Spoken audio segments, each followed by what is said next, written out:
ಈ ಕಡೆಯಿಂದ ಕ್ರೌಡ್ ತೋರಿಸ್ತೀನಿ ನೋಡ್ರಿ, ಮೇಲ್ಗಡೆಯಿಂದ ಹೆಂಗ್ ಕಾಣಿಸುತ್ತಂತ. ಸತತವಾಗಿ 6 ಅವರ್ ನಿಂತ್ಕೊಂಡು ದರ್ಶನ ಮಾಡ್ಕೊಂಡ್ವಿ.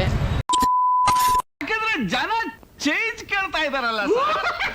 ನಮಸ್ಕಾರ ಗುರು, ಎಲ್ಲರಿಗೂ ಮತ್ತೊಂದು ಹೊಸ ವಿಡಿಯೋಗೆ ಸ್ವಾಗತ ಸುಸ್ವಾಗತ. ಇವತ್ತು ನಾವು ಡೈರೆಕ್ಟಾಗಿ ಎಲ್ಲಿದ್ದೀವಿ ಅಂತಂದರೆ ವೆಲ್ಕಮ್ ಟು ತಮಿಳ್ನಾಡು ತಿರುವಣ್ಣಾಮಲೈ. ಇದು ಸಡನ್ನಾಗಿ ಪ್ಲಾನ್ ಮಾಡ್ಕೊಂಡು ಬಂದಿರೋ ಟ್ರಿಪ್ ಇದು. ನಮ್ಮ ಫ್ರೆಂಡ್ ನೋಡ್ರಿ, ಅವನು ಪವನ ಕ್ಯಾಮ್ರಾದಲ್ಲಿ ಕಾಣಿಸ್ಬಾರ್ದು, ದೂರ ಹೋಯ್ತವನೆ. ಅವ್ನ ಫೇಸ್ ತೋರಿಸ್ತೀನಿ ಹತ್ರ ಬಂದು. ಇವನ್ನೆಲ್ಲಾದ್ರೂ ಕಾಣಿಸಿದ್ರೆ ಹೊಡಿಬೇಡ್ರಿ, ನಮ್ಮ ಫ್ರೆಂಡೇನೆ. ಈ ವ್ಲಾಗಲ್ಲಿ ಆಲ್ಮೋಸ್ಟ್ ಅಲ್ಲೂ ತಿರುವಣ್ಣಾಮಲೈ ಫುಲ್ಲಾಗಿ ಕವರ್ ಮಾಡೋಕ್ಕೆ ಟ್ರೈ ಮಾಡ್ತೀನಿ. ಇಲ್ಲೇನು ಕ್ಯೂ ನಿಂತ್ಕೊಂಡಿದ್ದಾರೆ ಜನ, ಇವರೆಲ್ಲ ಬೆಳಗಿನ ಜಾವ ದರ್ಶನಕ್ಕೆ ನಿಂತಿರೋದು ನೋಡ್ರಿ. ಇದೇನು ಈ ಗೋಪುರ ತೋರಿಸ್ತಿದ್ದೀನಿ, ಇದು ಬಂದು ರಾಜಗೋಪುರ ಅಂತ. ಸ್ಟಾರ್ಟಿಂಗ್ ಪಾಯಿಂಟ್ ಬಂದು ಇಲ್ಲಿಂದ ಸ್ಟಾರ್ಟ್ ಆಗುತ್ತೆ. ಇಲ್ಲಿ ಎದುರುಗಡೆ ಬಂದು ಕರ್ಪೂರ ಎಲ್ಲ ಪೂಜೆ ಮಾಡಿ ಗಿರಿ ಪ್ರದಕ್ಷಿಣೆ ಸ್ಟಾರ್ಟ್ ಮಾಡೋದು ಇಲ್ಲಿಂದ. ಅಲ್ಲಿಂದ ರಾಜಗೋಪುರಮಿಂದ ಬಂದಿದ ತಕ್ಷಣ ಫಸ್ಟ್ ಸಿಗೋದು ಇದು ಇಂದ್ರಲಿಂಗಂ ಅಂತ. ಇಲ್ಲಿನೇ ಫಸ್ಟು ಸ್ಟಾರ್ಟ್ ಆಗೋದು. ಆ್ಯಕ್ಚುಲಾಗಿ ಗಿರಿ ಪ್ರದಕ್ಷಿಣೆ ಬಂದು 14 ಕಿಲೋಮೀಟ್ರ್ ಬರುತ್ತೆ. 14 ಕಿಲೋಮೀಟ್ರಲ್ಲಿ ಒಂದೊಂದು ಲಿಂಗ ಎಷ್ಟೆಷ್ಟು ಕಿಲೋಮೀಟ್ರಿಗೆ ಸಿಗುತ್ತೆ ಅನ್ನೋದು ಎಕ್ಸಾಕ್ಟಾಗಿ ಗೊತ್ತಿಲ್ಲ ನನಗೆ. ಗಿರಿ ಪ್ರದಕ್ಷಿಣೆ ಮಾಡಬೇಕಾದ್ರೆ ತುಂಬ ದೇವಸ್ಥಾನಗಳು ಸಿಗುತ್ತೆ ನಿಮಗೆ ಹೋಗೋ ದಾರಿಲಿ. ಆ ಲಿಂಗಗಳು ಬಿಟ್ಟು, ಅಷ್ಟಲಿಂಗಗಳು ಬಿಟ್ಟು ಬೇರೆ ಬೇರೆ ದೇವಸ್ಥಾನಗಳು ಸಿಗುತ್ತೆ. ಗಣೇಶನ ದೇವಸ್ಥಾನ ಮತ್ತು ಕಾಳಿ ದೇವಸ್ಥಾನ, ಬೇರೆ ಬೇರೆ ಆಲ್ಮೋಸ್ಟ್ ಅಲ್ಲಿ ತುಂಬ ದೇವಸ್ಥಾನ ಸಿಗುತ್ತೆ. ಇವತ್ತು ಎಷ್ಟು ಜನ ಗಿರಿ ಪ್ರದಕ್ಷಿಣೆಗೆ ಬಂದವರು ಅಂತಂದರೆ ಆಲ್ಮೋಸ್ಟ್ ಅಲ್ಲಿ ನಾರ್ಮಲ್ ಡೇಸಲ್ಲಿ ಇಷ್ಟೆಲ್ಲ ಇರೋದಿಲ್ಲ. ಬಟ್ ಇದು 3 ಡೇಸು ಫುಲ್ ಲಾಂಗ್ ವೀಕೆಂಡ್ ಸಿಕ್ಕೈತೆ ಅಂದ್ಬಿಟ್ಟು ಬೆಜ್ಜನ್ ಜನ ಬಂದ್ಬಿಟ್ಟವ್ರೆ. ದೇವಸ್ಥಾನ ಹತ್ರ ದರ್ಶನಕ್ಕಂತೂ ಸಿಕ್ಕಾಪಟ್ಟೆ ಕ್ರೌಡ್ ಐತೆ ಮಾತ್ರ. ಇಲ್ಲಿ ಹಾಕೋರು ನೋಡ್ರಿ, ಈ ಥರ ಬೋರ್ಡ್ ಹಾಕಿರ್ತಾರೆ. ಸೊ ಇದನ್ನ ನೋಡ್ಕೊಂಡು ಗಿರಿ ಪ್ರದಕ್ಷಿಣೆ ಹಾಕಬೇಕು. ನೋಡ್ರಿ ಎಷ್ಟು ಜನ ಸಾಧುಗಳು ಕೂತ್ಕೊಂಡವ್ರೆ. ಗಿರಿ ಪ್ರದಕ್ಷಿಣೆ ಸುತ್ತ ಎಷ್ಟು ಸುತ್ತ ಹಾಕ್ತೀವಿ, ಗಿರಿ ಪ್ರದಕ್ಷಿಣೆ ಪೂರ್ತಿ ಸುತ್ತನೂ ಇವರೇ ಕೂತ್ಕೊಂಡವ್ರೆ.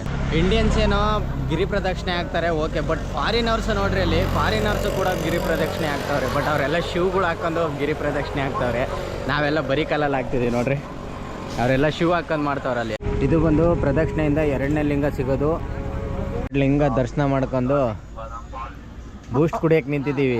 ಬೂಸ್ಟ್ ಕುಡಿದು ಎನರ್ಜಿ ತಗೊಂಡು ಮತ್ತೆ ಪ್ರದಕ್ಷಿಣೆ ಹಾಕ್ಬೇಕು. ಇವನು ಅವಾಗ್ಲೇನೆ ಅಲ್ಲೇ ಹೋಗಿ ಕುತ್ಕೊಂಡ್ಬಿಟ್ಟಿದ್ದ. ಕೈಲಾಗಿಲ್ಲ ಅಂದ್ರೆ ಏನಕ್ಕೂ ಬರ್ತೀರಾ ನೀವೆಲ್ಲ? ಪಾಪ ಇವನು ಜಾಸ್ತಿ ಕಾಲು ನೋವು ಅಂದಿದ್ದ ಅವನೆಲ್ಲ. ಪಾಪ ಬೈಬೇಡ್ರಿ ಯಾರು ಕಮೆಂಟಲ್ಲೇ ಅವನಿಗೆ. ಈ ವಿಡಿಯೋನ ಯಾರಾದರೂ ಹೊಸ್ದಾಗಿ ನೋಡ್ತಿದ್ರೆ ದಯವಿಟ್ಟು ಸಬ್ಸ್ಕ್ರೈಬ್ ಮಾಡ್ಕೊಳ್ಳೋದು ಮಾತ್ರ ಮರೆಯೋಕೆ ಹೋಗ್ಬೇಡ್ರಿ. ನಿಮ್ಮ ಸಪೋರ್ಟು ತುಂಬ ತುಂಬ ತುಂಬ ಇಂಪಾರ್ಟೆಂಟ್ ನನಗೆ. ಇವಾಗಿಂದ ಅಂತೂ ಸಿಕ್ಕಾಪಟ್ಟೆ ಇಂಪಾರ್ಟೆಂಟು. ಮೊದಲು ಜಾಸ್ತಿ ವೀಡಿಯೋಗಳು ಮಾಡೋಕ್ಕಾಗ್ತಿರಲಿಲ್ಲ, ಇನ್ಮೇಲಿಂದ ಆದರೂ ಕನ್ಸಿಸ್ಟೆನ್ಸಿ ಮೇಂಟೈನ್ ಮಾಡೋಣ ಅಂತ ಅಂದ್ಕೊಂಡಿದ್ದೀನಿ. ನಿಮ್ಮ ಸಪೋರ್ಟ್ ಹೆಂಗಿರುತ್ತೆ ನಾನು ವೀಡಿಯೋಸ್ ಹಂಗೆ ಅಪ್ಲೋಡ್ ಮಾಡ್ತೀನಿ. ಇವಾಗ ಯಮಲಿಂಗ ದೇವಸ್ಥಾನ ಬಂದಿದೆ. 4, 5, 6 ಜಿಂಕೆ ಇದೆ. ಇಲ್ಲೊಂದು ಹಂದಿ ಇದೆ. ಇದು ನಿವೃತ್ತಿ ಲಿಂಗ ಅಂತ. ಕೈಲಾಗ್ಲೇ ಇರೋರು ಅಂದರೆ ಇವರೇನೆ ನೋಡ್ರಿ. 4 ಲಿಂಗ ಬಂದಿರೋದಿನ್ನ ಏನು ಕುತ್ಕೋತವ್ರು ಅವಾಗಿಂದ. ಅದಕ್ಕೆ ಕ್ಯಾಮ್ರಾ ಓಪನ್ ಮಾಡಿದ ತಕ್ಷಣ ನೋಡ್ರಿ ಎದ್ದು ಓಡೋಯ್ತವ್ರೆ. ನೋಡ್ರಿ ಇವನು ಒಬ್ಬ. ನೀನಲ್ಲ ಬಿಡ, ಮತ್ತೆ ನೀನು ಯಾಕೆ ಮುಖ ಮುಚ್ಕತ್ತೀಯ? ಅವ್ರು 3 ಜನ ಕಳ್ರು. ಸೂರ್ಯಲಿಂಗಂ ಅಂತ. ಇವಾಗ 4 ಲಿಂಗ ಆಗೈತೆ. 5ನೇ ಲಿಂಗಕ್ಕೆ ಅಲ್ಲಿಂದ 4ನೇ ಲಿಂಗದಿಂದ 500 ಮೀಟ್ರ್ ಅಷ್ಟೇ ಡಿಫ್ರೆನ್ಸ್ ಇರೋದು. ಇಷ್ಟೋ ತನಕ ಏನು ಫೀಲ್ ಆಗಲಿಲ್ಲ, ಇವಾಗಿಂದ ಸ್ಟಾರ್ಟ್ ಆಗ್ತೈತೆ. ಹಾಂ,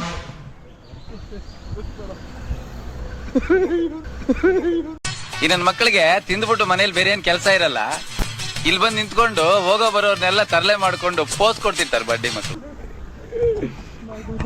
ನೀವೆಲ್ಲ ಯಾಕೆ ಮಕ್ಕ ಮುಚ್ಕೋತೀರಂತ? ನಿಮ್ಮ ಮಕ್ಕಗಳೇನು ನಾನು ವಿಡಿಯೋದಲ್ಲಿ ತೋರಿಸಿಲ್ವೇನೋ? ತೋರಿಸಿದ್ಯಾ? ಮತ್ತೆ ಯಾಕೆ ಮಕ್ಕ ಮುಚ್ಕೋತಾ ಇದ್ದೀರಾ? ಡಿಫ್ರೆಂಟ್ ಆಗಿದೀವಿ, ಅದಕ್ಕೆ ಎಲ್ಲ ಸುಸ್ತಾಗೋದಿದ್ವಿ. ಏನು ಡಿಫ್ರೆಂಟ್ ಆಗಿ? ಇವಾಗ ನಮಗೆ ಸುಮ್ಮನಿರಪ್ಪ, ಇಲ್ಲಿ ತಲೆಗಿರ್ತೀವಿ. ಏನಾದರೂ ಕಮೆಂಟ್ ಹಾಕೋರಿದ್ರೆ ದಯವಿಟ್ಟು ಕಮೆಂಟ್ ಹಾಕ್ರಿ. ಅವನಿಗೆ ಏನಾದರೂ ಹಾಕ್ರಿ, ಕೆಟ್ಟದಾಗ ಹಾಕಿದ್ರು ಪರವಾಗಿಲ್ಲ, ಬೇಜಾರಿಲ್ಲ ನನಗೆ. ಆ ರೇಂಜ್ಗೆಲ್ಲ ಕೆಟ್ಟದ್ದು ಹಾಕ್ಬೇಡ್ರಿ, ಪಾಪ ಅವಲ್ಲಿ ಬೇಜಾರಾಗ್ಬಿಡ್ತಾನೆ. ಅವನೇ ವಿಡಿಯೋ ನೋಡಿರ್ತಾನಲ್ಲ ಅದಕ್ಕೆ. 5ನೇ ಲಿಂಗ ಇದು. ಇದೊಂದು ಲಿಂಗ ದರ್ಶನ ತಗೊಂಡು ಹೋಗ್ಬೇಕು. ಫುಲ್ ಇವಾಗಂತೂ ಸಿಕ್ಕಾಪಟ್ಟೆ ಕಾಲು ನೋಯ್ತೈತೆ, ಆಯ್ತಾನೆ ಇಲ್ಲ. ಇವಾಗ ಇದು 6ನೇ ಲಿಂಗ, ವಾಯುಲಿಂಗ ಇದು. ನಮ್ಮ ಅದೃಷ್ಟ ಏನೋ ಗೊತ್ತಿಲ್ಲ, ನಿನ್ನೆ ನೈಟ್ ಮಳೆ ಬಂದಿದ್ದಕ್ಕೆ ಇವತ್ತು ಫುಲ್ಲು ವೆದರೆಲ್ಲ ಚೇಂಜ್ ಆಗ್ಬಿಟ್ಟೈತೆ. ನೆಲದಲ್ಲೆಲ್ಲ ನೀರು ಇರ್ಕೊಂಡು ಫುಲ್ಲು ರೋಡೆಲ್ಲ ತಣ್ಣಗೈತೆ. ಬೇರೆ ಟೈಮಲ್ಲೆಲ್ಲ ಬಂದ್ಬಿಟ್ಟಿದ್ರೆ ಬಿಸಿಲಿರ್ತಿತ್ತು, ನಡೆಯೋಕ್ಕಾಗ್ತಿರ್ಲಿಲ್ಲ.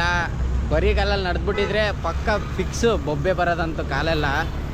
ನಾವು ಸಾಕೊಂಡು ಬರೋಣ ಹೋಗೋಣ ಅಂತ ಅಂದ್ಕೊಂಡಿದ್ವಿ. ಬಟ್ ನೆನ್ನೆ ಮಳೆ ಬಂದಿದ್ದು ನೋಡಿ ಅದೇನು ಬೇಕಾಗಿಲ್ಲ ಅಂತ ಬರಿಗಾಲಲ್ಲೇ ನಡೀತಾ ಇದ್ದೀವಿ. ಆಲ್ರೆಡಿ 6 ಆಗೈತೆ, ಇನ್ನು ಎರಡಕ್ಕೆ ಇನ್ನೂ 6 ಕಿಲೋಮೀಟ್ರ್ ಹೋಗ್ಬೇಕು ನಾವು. ಇದೊಂದಾದಮೇಲೆ ಇನ್ನೊಂದು ಬ್ಯಾಲೆನ್ಸ್ ಅಷ್ಟೇ, ಅದೊಂದಾದಮೇಲೆ ಡೈರೆಕ್ಟ್ ದರ್ಶನಕ್ಕೆ ಹೋಗಬೇಕು.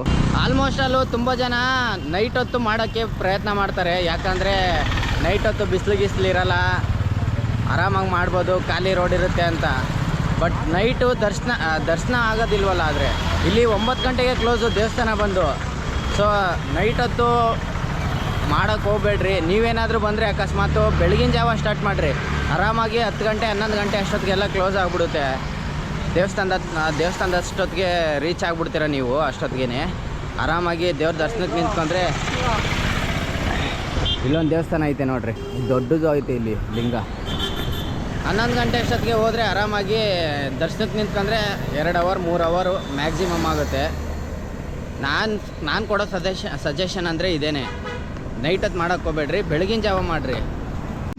ಅಲ್ಲಿ ಇಲ್ಲಿ ಸುತ್ತಮುತ್ತ ಸ್ವಲ್ಪ ದೂರ ಈ ಥರ ಫ್ರೀಯಾಗಿ ಊಟಗಳು ಕೊಡ್ತಿರ್ತಾರೆ. ನಿಮ್ಗೇನಾದರೂ ಬೇಕಾದರೆ ತಿನ್ನಿರಿ, ಇಲ್ಲಾಂತಂದರೆ ಕಾಸು ಕೊಡ್ತೀನವ್ರಿದ್ರೆ ತಿನ್ನಿರಿ. ನಾವು ದರ್ಶನಕ್ಕೆ ಹೋಗ್ತಿದ್ವಿ, ಹೊಟ್ಟೆ ಸಿಕ್ಕಿತ್ತು, ತಿನ್ಬೇಕನ್ನೋಸ್ತು ತಿಂದ್ವಿ ಅಷ್ಟೇ. ಎಲ್ಲ ಕಡೆನೂ ಅಂದರೆ ಒಂದು 4 ಕಡೆ ಕೊಡ್ತಾಯಿದ್ರು. ನಾವು ಅಲ್ಲೆಲ್ಲೂ ತಿನ್ಬೇಕು ಅನ್ನಿಸ್ತಿಲ್ಲ, ಲೈಕ್ ಅಂದರೆ ಬೆಳಗ್ಗೆ ಟೈಮ್ ಇತ್ತಲ್ಲ, ಸೊ ಅದಕ್ಕೆ ಇವಾಗ ತಿಂತಾಯಿದ್ದೀವಿ. ನೋಡಿರಿ, ಕ್ಯಾಮ್ರಾ ತೋರಿಸ್ತೀನಿ ಅಂದ್ಬಿಟ್ಟು ಓಡೋಗ್ಬಿಡ್ತಾನೆ ಆ ಕಡೆಗೆ. ಇದು 7ನೇ ಲಿಂಗ, ಕುಬೇರ್ ಲಿಂಗ. ಅಲ್ಲಿ ಮೋಕ್ಷ ದ್ವಾರ ಐತೆ, ಬಟ್ ಅಲ್ಲಿ ಕ್ಯೂ ನೋಡಿದ್ರೆ ಅಯ್ಯೋ ಇಲ್ಲಿ ನಿಂತ್ಕೊಂಡ್ರೆ ಆಗೋದಿಲ್ಲ. ಇನ್ನೊಂದು ಸರಿ ಬಂದಾಗ ಹೋದ್ರೆ ಆಯಿತು ಅಂದ್ಕೊಂಡು ಅಲ್ಲಿ ಹೋಗೋಕ್ಕೂ ಆಗೋದಿಲ್ಲ, ಸಿಕ್ಕಾಪಟ್ಟೆ ಕ್ಯೂ ಐತೆ ಮಾತ್ರ. ಇಲ್ಲಿ ನಿಂತ್ಕೊಂಡ್ರೆ ಮತ್ತೆ ಅಲ್ಲಿ ದರ್ಶನಕ್ಕೆ ಲೇಟ್ ಆಗುತ್ತೆ. ಸೊ ಹೋಗ್ತಾ ಇದ್ದೀವಿ, ಇನ್ನೊಂದು ಲಿಂಗ ನೋಡ್ಕೊಂಡು ಅಲ್ಲಿಂದ ಹೋಗ್ಬೇಕು. ಹಬ್ಬ ಹಂಗೋ ಹೆಂಗೋ ಬಂದ್ವಿ ನೋಡ್ರಿ. ಇದೆ ಲಾಸ್ಟ್ನೇ ಅಷ್ಟಲಿಂಗ, ಈಶಾನ್ಯ ಲಿಂಗ ಇದು ರೀ. ಬೆಳಗ್ಗೆನೂ ಆ ರೇಂಜಲ್ಲಿ ಕ್ಯೂ ತೋರಿಸ್ದೆ. ಇವಾಗ ಟೈಮು ಹತ್ತತ್ರ 12 ಗಂಟೆ ಆಗೈತೆ. 12 ಗಂಟೆ ಆದ್ರೂ ಇನ್ನೂ ದೇವಸ್ಥಾನ ಅಲ್ಲೆಲ್ಲೋ ಐತೆ ನೋಡ್ರಿ, ಗೋಪುರನೇ ಕಾಣಿಸ್ತಿಲ್ಲ. ಅಷ್ಟುದ್ದ ಇದ್ರೂ ಕ್ಯೂ ಇನ್ನೂ ಎಷ್ಟೋ ದೂರ ಐತೆ. ಇದಿನ್ನೂ ನಮಗೆ ದರ್ಶನ ಆಗೋಷ್ಟೊತ್ತಿಗೆ ಸೀರಿಯಸ್ ಆಗಿ ಎಷ್ಟೊತ್ತಾಗುತ್ತೆ ಅಂತ ನಿಜವಾಗ್ಲೂ ಗೊತ್ತಾಯ್ತಿಲ್ಲ. ಬೆಳಗ್ಗೆ 6 ಗಂಟೆಗೆ ಸ್ಟಾರ್ಟ್ ಮಾಡಿದ್ದು 12 ಗಂಟೆಗೆ ಹೆಂಗೋ ಮುಗಿಸಿದ್ದೀವಿ. ಇನ್ನೂ ದರ್ಶನ ಅದು ಯಾವ ಕಾಲಕ್ಕಾಗುತ್ತಂತ ದೇವ್ರಿಗೆ ಗೊತ್ತು, ನಮಗಂತೂ ಗೊತ್ತಿಲ್ಲ. ಬೇಜಾನ್ ಜನ ಇವರೇ, ಮಾತ್ರ ಸಿಕ್ಕಾಪಟ್ಟೆ ಕ್ರೌಡ್ ಆಗೈತೆ. 3 ಅವರ್ ಆಯಿತು ನಿಂತ್ಕೊಂಡು ದೇವಸ್ಥಾನದ ಒಳಗಡೆ ಬಂದಿದ್ದೀವಿ. ಬಟ್ ಇನ್ನೂ ದರ್ಶನ ಆಗಿಲ್ಲ, ಇನ್ನೂ ಕ್ಯೂ ಅಲ್ಲೇ ನಿಂತಿದ್ದೀವಿ. ಇನ್ನೂ ಎಷ್ಟೊತ್ತಾಗುತ್ತೆ ಅಂತ ಗೊತ್ತಿಲ್ಲ, ಕಾಯ್ಬೇಕು. ನೋಡ್ರಿ, ಇಲ್ಲಿರೋ 3D ಪ್ರಿಂಟಲ್ಲಿ ಎಷ್ಟು ಗೋಪುರ ಐತೆ ಅನ್ನೋದು ಕರೆಕ್ಟಾಗಿ ಎಕ್ಸಾಕ್ಟಾಗಿ ಕಾಣಿಸುತ್ತೆ. 1 2 3 4 5 6 7 8 ಕರೆಕ್ಟಾಗಿ 8 ಐತೆ. ಈ ಕಡೆಯಿಂದ ಕ್ರೌಡ್ ತೋರಿಸ್ತೀನಿ ನೋಡ್ರಿ, ಮೇಲ್ಗಡೆಯಿಂದ ಹೆಂಗೆ ಕಾಣಿಸುತ್ತಂತ.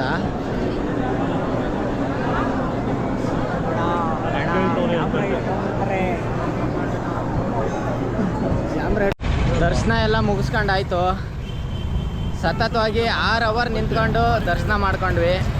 ಸೊ ದೇವಸ್ಥಾನದಲ್ಲಿ 6 ಅವರು ಕ್ಯೂ ಅಲ್ಲಿ ನಿಂತ್ಕೊಂಡು ದರ್ಶನ ತೊಗೊಂಡು ಬಂದಿದ್ದಾಯಿತು. ನಾನು ದೇವ್ರ ಹತ್ರ ಕೇಳ್ಕೊಂಡಿದ್ದು ಇಷ್ಟೇ, ನಮ್ಮ ಸಬ್ಸ್ಕ್ರೈಬರ್ಗೆ ಮತ್ತು ನಮ್ಮ ಫ್ರೆಂಡ್ಸ್ಗೆ, ನಮ್ಮ ಫ್ಯಾಮಿಲಿಗೆ ಎಲ್ಲರಿಗೂ ಒಳ್ಳೇದು ಮಾಡಲಿ ಅಂತ ಹೇಳ್ತಾ ಈ ವಿಡಿಯೋನ ಇಲ್ಲಿಗೆ ಎಂಡ್ ಮಾಡ್ತಿದ್ದೀನಿ. ಈ ವಿಡಿಯೋ ಏನಾದರೂ ನಿಮಗೆ ಇಷ್ಟ ಆಗಿದ್ರೆ ದಯವಿಟ್ಟು ಲೈಕ್, ಶೇರು, ಸಬ್ಸ್ಕ್ರೈಬು ಮಾಡೋದು ಮಾತ್ರ ಮರೆಯೋಕ್ಕೆ ಹೋಗ್ಬೇಡ್ರಿ. ಮತ್ತು ಇನ್ನೊಂದು ಇರ್ರಿ, ನಾವು ರೂಮ್ ಮಾಡಿದ್ವಿ ಇಲ್ಲಿ. ಆ ರೂಮದು ನಿಮಗೆ ಅಡ್ರೆಸ್ ಕೊಡ್ತೀನಿ ನೋಡ್ರಿ, ಈ ನಂಬರ್ಗೆ ಕಾಂಟ್ಯಾಕ್ಟ್ ಮಾಡ್ಕೊಂಬರ್ರಿ. ಸೊ ನಿಮಗೆ ತೀರಾ ಕಮ್ಮಿಗೆ ಸಿಗುತ್ತೆ. ಇಲ್ಲೆಲ್ಲ ವೀಕೆಂಡಲ್ಲಿ ಬೇರೆ ಟೈಮಲ್ಲಿ ಬಂದರೆ ಹೇಳ್ತಾರೆ. ಸೊ ಈ ನಂಬರ್ ಕೊಟ್ಟಿದ್ದೀನಲ್ಲ, ಇದಕ್ಕೆ ಕಾಂಟ್ಯಾಕ್ಟ್ ಮಾಡಿಕೊಡ್ರಿ, ತೀರಾ ಕಮ್ಮಿಗೆ ಸಿಗುತ್ತೆ. 1200 1500 ಒಳಗಡೆ ಎಲ್ಲ ಸಿಕ್ಬಿಡುತ್ತೆ. ಸೊ ಐ ಹೋಪ್ ಈ ವಿಡಿಯೋ ಇಷ್ಟ ಆಗಿದೆ ಅನ್ಕೊತೀನಿ. ಮರಿಬೇಡ್ರಿ ಲೈಕ್, ಶೇರ್, ಸಬ್ಸ್ಕ್ರೈಬು. ಸಿಗೋಣ ಮುಂದಿನ ವಿಡಿಯೋದಲ್ಲಿ. ಅಲ್ಲಿ ತನಕ signing off PVM in Kannada. Thank you.